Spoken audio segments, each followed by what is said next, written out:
सी programming सीखने की series के इस वीडियो में आज हम प्रॉब्लम नंबर 39 को सॉल्व करेंगे। तो आज के इस वीडियो के लिए हमारे पास प्रॉब्लम है कि हमें एक सी प्रोग्राम लिखना है जो यूज़र के द्वारा दिए गए नंबर को चेक करके बता सके कि यूज़र ने जो नंबर एंटर कराया है वो पावर ऑफ 2 है कि नहीं, और ये काम हमें करना है बाय यूजिंग बिटवाइज एंड। तो इस काम को करने का लॉजिक थोड़ा सा कॉम्प्लेक्स है, इसीलिए हम इस लॉजिक को कुछ एग्जाम्पल्स के साथ समझेंगे।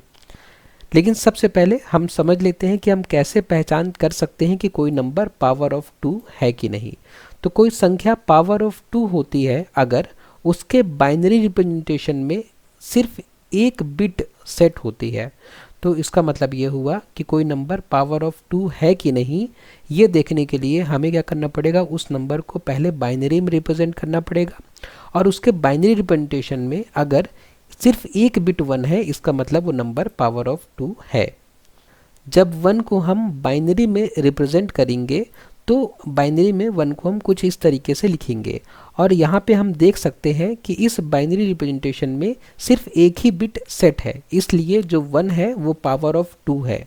तो 1 को हम पावर ऑफ 2 के फॉर्म में कैसे लिख सकते हैं कि 1 जो होता है उसको हम लिख सकते हैं 2 की पावर 0, इसलिए 1 जो है वो पावर ऑफ 2 के फॉर्म में लिखा जा सकता है। उसी तरीके से अगर हमारे पास एक नंबर होता 2 तो उसका बाइनरी रिप्रेजेंटेशन कुछ इस तरीके से होता, और इस बाइनरी रिप्रेजेंटेशन में इसमें भी सिर्फ एक ही बिट सेट है, इसका मतलब कि 2 को हम पावर ऑफ 2 में लिख सकते हैं, मतलब हम लिख सकते हैं 2 इक्वल टू 2 की पावर 1। ओके, इसी तरीके से अगर हमारे पास अगला नंबर होता 4 तो उसका बाइनरी रिप्रेजेंटेशन कुछ इस तरीके से होता, और इसमें भी सिर्फ एक बिट सेट है, इसका मतलब कि हम 4 को भी 2 की पावर में लिख सकते हैं, जैसे 4 इक्वल टू 2 की पावर 2। उसके बाद अगर हमारे पास अगला नंबर 8 होता तो उसका बाइनरी रिप्रेजेंटेशन कुछ इस तरीके से होता। 8 को हम बाइनरी में इस तरीके से लिख सकते हैं, और इसमें भी सिर्फ एक ही बिट सेट है, इसलिए 8 को भी हम 2 की पावर में लिख सकते हैं, 8 इक्वल टू 2 की पावर 3। लेकिन उसके बाद हमारे पास जो अगला नंबर है वो है 10, और 10 को जब हम बाइनरी में रिप्रेजेंट करेंगे तो यहाँ पे देखिए 2 बिट सेट है, 2 बिट यहाँ पे सेट है, एक बिट ये और एक बिट ये। इसका मतलब कि 10 को हम 2 की पावर में नहीं लिख सकते, क्योंकि जब 2 की पावर 3 8 होता है तो हम सोच सकते हैं कि 2 की पावर 4 10 होता होगा, लेकिन नहीं, 2 की पावर 4 होता है 2 इंटू 2 इंटू 2 इंटू 2, जो कि होता है 16। ओके, तो 8 के बाद डायरेक्ट जो अगला नंबर 2 की पावर में होगा वो 16 है, इसका मतलब कि 8 के बाद 9 10 11 12 13 14 और 15 ये जो है 2 की पावर नहीं है, इनको हम 2 की पावर में नहीं लिख सकते, इसलिए ये जो 10 है इसको हम 2 की पावर में नहीं लिख सकते, 2 की पावर में नहीं लिख सकते। इसलिए अगर यूज़र ने 10 इनपुट कराया है तो हमारा आउटपुट होना चाहिए कि 10 पावर ऑफ 2 नहीं है। ठीक है, 10 को हम 2 की पावर में रिप्रेजेंट नहीं कर सकते। तो इतना समझने के बाद चलिए अब हम उस लॉजिक को देखते हैं जिस लॉजिक का यूज़ हम करेंगे आज की प्रॉब्लम को सॉल्व करने के लिए। जैसे मान लेते हैं कि यूज़र ने हमें एक नंबर दिया 8।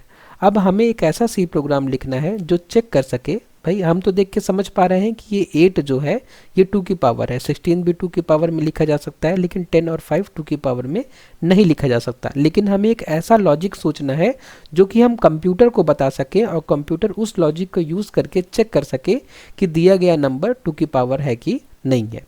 तो देखिए 8 का जो बाइनरी रिप्रेजेंटेशन होता है वो कुछ इस तरीके से होता है। तो हम क्या करेंगे, 8 को बाइनरी में रिप्रेजेंट किया हमने, और 8 से एक छोटा नंबर, ठीक है, जब 8 में हम 1 सब्ट्रैक्ट करेंगे तो हमें क्या मिलेगा 7।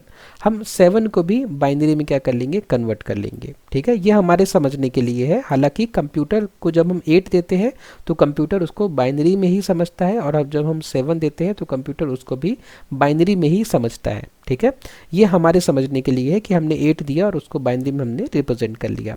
अब हमें एक ऐसा लॉजिक लिखना है जो कंप्यूटर यूज़ कर सके इन दोनों नंबर का यूज़ करके पता करने में कि 8 जो है वो पावर ऑफ 2 है कि नहीं। तो कंप्यूटर क्या करेगा, मतलब हम कंप्यूटर को बताएंगे कि कंप्यूटर आप नम और num-1 को बिट वाइज एंड करा दो। हम कंप्यूटर को बोलेंगे कि 8 को और 7 को बिटवाइज एंड करा दो, बिटवाइज एंड ऑपरेशन करा दो इन दोनों के बीच में। अगर आपको 0 मिलते हैं आउटपुट में, अगर आपको इन दोनों का जो बिटवाइज एंड का जो आउटपुट है वो 0 मिलता है, तो ये जो नंबर है ये पावर ऑफ 2 है। ठीक है, इसी तरीके से अगर यूज़र ने दूसरा नंबर दिया 16, तो हम 16 और 15 का बिटवाइज एंड कराएंगे। अगर हमें आउटपुट में 0 मिलता है तो इसका मतलब ये हुआ कि जो 16 है ये क्या है, ये भी पावर ऑफ 2 है। ठीक है, एक बार हम देख लेते हैं कि कैसे इन दोनों का बिटवाइज एंड जो है वो 0 हो रहा है। जैसे पहला ही नंबर कंसीडर कर लेता हूँ, यहाँ पे क्या लिखा हुआ है 8। ठीक है, 8 को हम किस तरीके से लिखते हैं, 8 को लिखते हैं 1 0 0 0।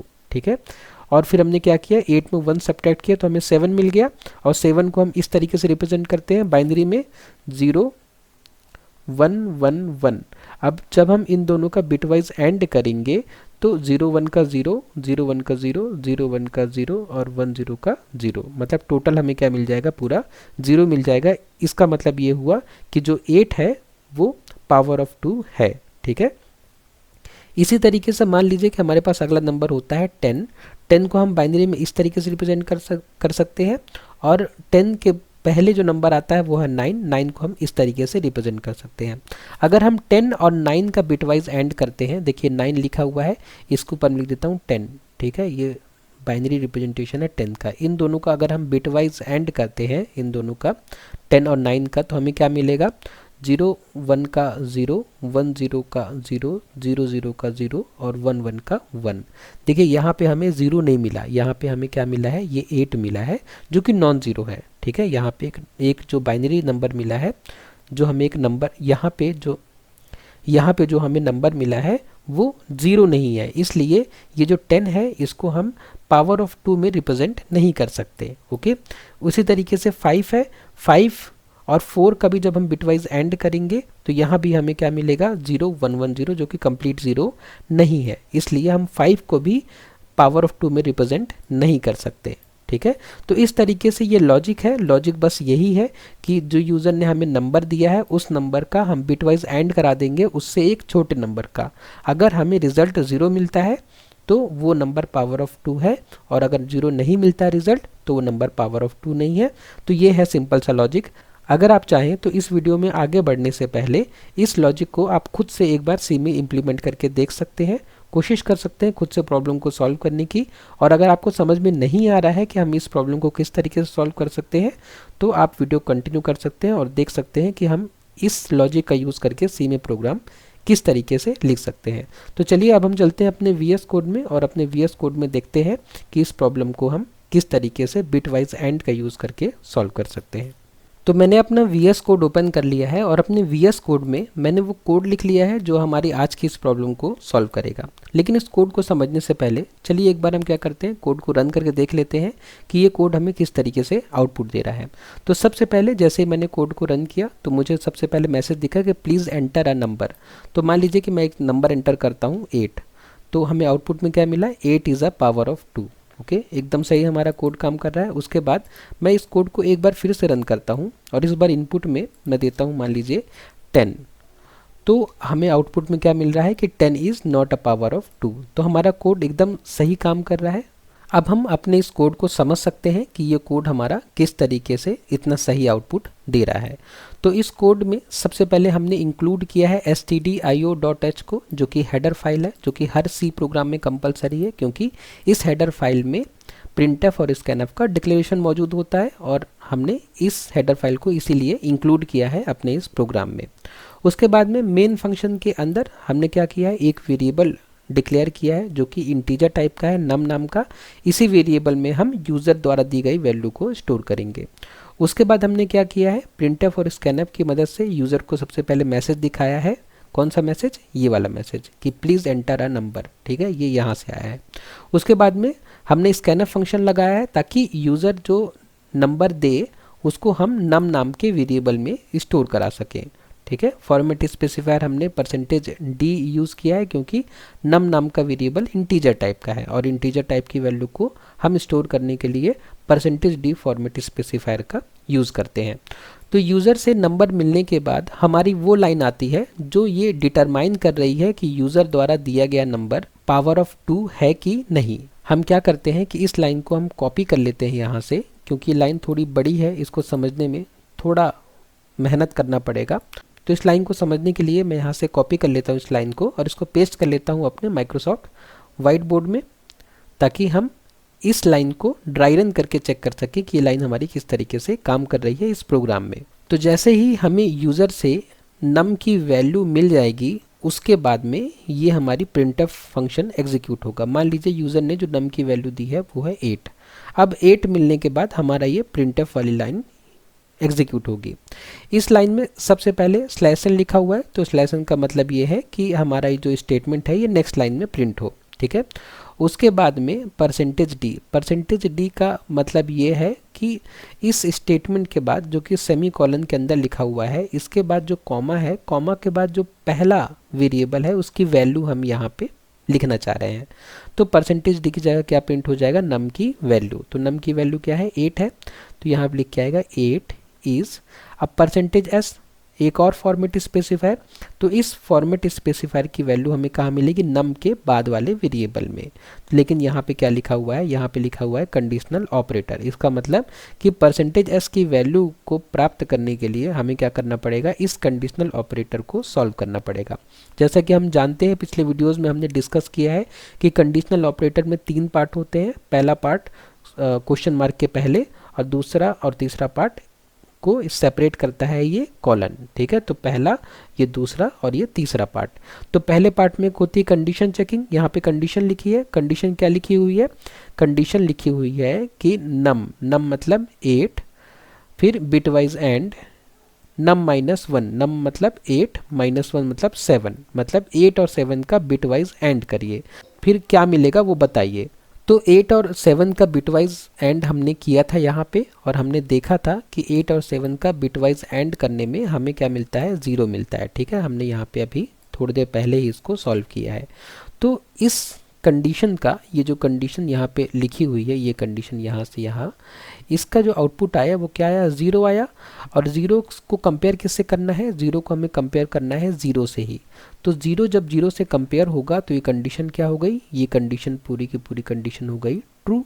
मतलब कि जो हमने यहाँ पे इसको एग्जीक्यूट किया और तो इसका भी आउटपुट 0 आया, और हमें 0 से ही कंपेयर करना, मतलब 0 = 0, मतलब कंडीशन क्या है, ट्रू। कंडीशन ट्रू मतलब इस पूरे स्टेटमेंट का जो रिजल्ट आ जाएगा वो हो जाएगा 1 मतलब ट्रू।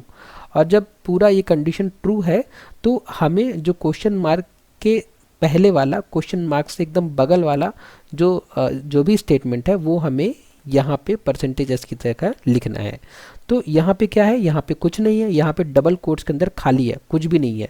मतलब परसेंटेज एस की जगह हमें क्या लिखना है, कुछ भी नहीं लिखना है। तो हमारा जो आउटपुट आएगा वो क्या आएगा, 8 इज़, इसकी जगह कुछ नहीं आएगा, 8 इज़ अ पावर ऑफ 2, ठीक है। तो हमें आउटपुट मिल जाएगा 8 इज़ अ पावर ऑफ 2। हम यही आउटपुट चाह भी रहे थे, क्योंकि हमें पता है कि 8 जो है उसको हम 2 की पावर में रिप्रेजेंट कर सकते हैं।